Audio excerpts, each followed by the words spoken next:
Hello guys, I'm Marky Santos at ito na nga ang kwento. So may kukuwento lang ako sa inyo guys. Meron kasi dati kasi bumibili ko ng mga um earphones. Yung dati bumibili ko nung mumurahin, as in yung mura lang talaga. Medyo mabilis siyang masira and ayun, wala nga siyang warranty. So, excuse me, nag-try ako dito sa tinatawag nga nila na Soundcore. Ayan. Ito siya guys, hindi to review Ayan, may ise-share lang ako sa inyo. Sobrang ganda ng ano, ng sound quality nito.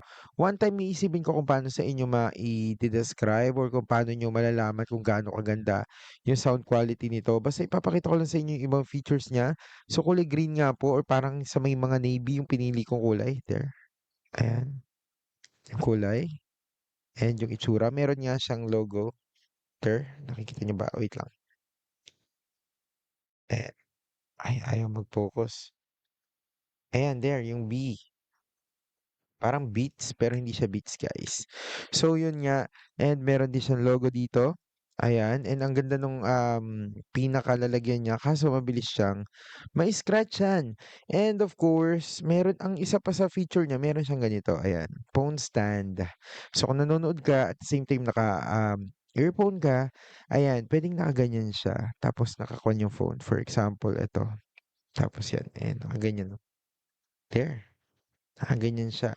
So, puwede rin nakaganyan ay wait lang, hindi siya pantay. Ayan, puwede rin nakaganyan, depende sa, trip niyo.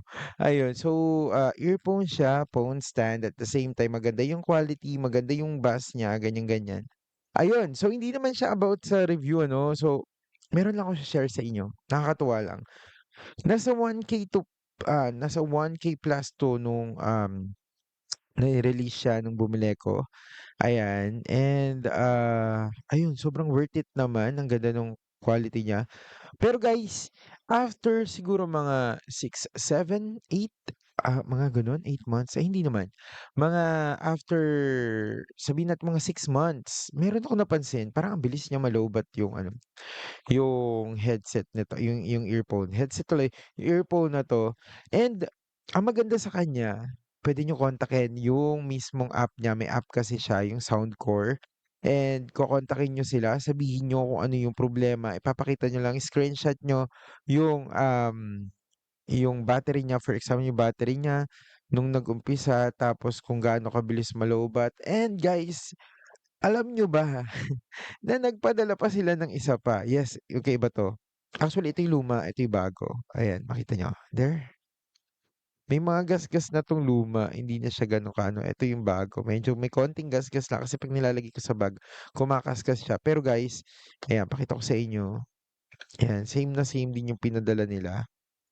Pero guys, alam niyo ba, nakakatuwa kasi first time kong maka-encounter ng ganito, yung bumili ka ng mga ganitong klaseng, hindi naman siya yung mamahalin talaga kasi merong mga 4K, 10,000, 15,000 na mga ganito. Pero eto guys, sa halagang mga kung minsan nag-aano 'to, nag 900 to 1K gano'n. Nag-iiba, nagfa-fluctuate siya. Tignan niyo na lang sa may, ano bibigay ko na lang yung link pala, nung pinagbilhan ko nitong Soundcore na 'to.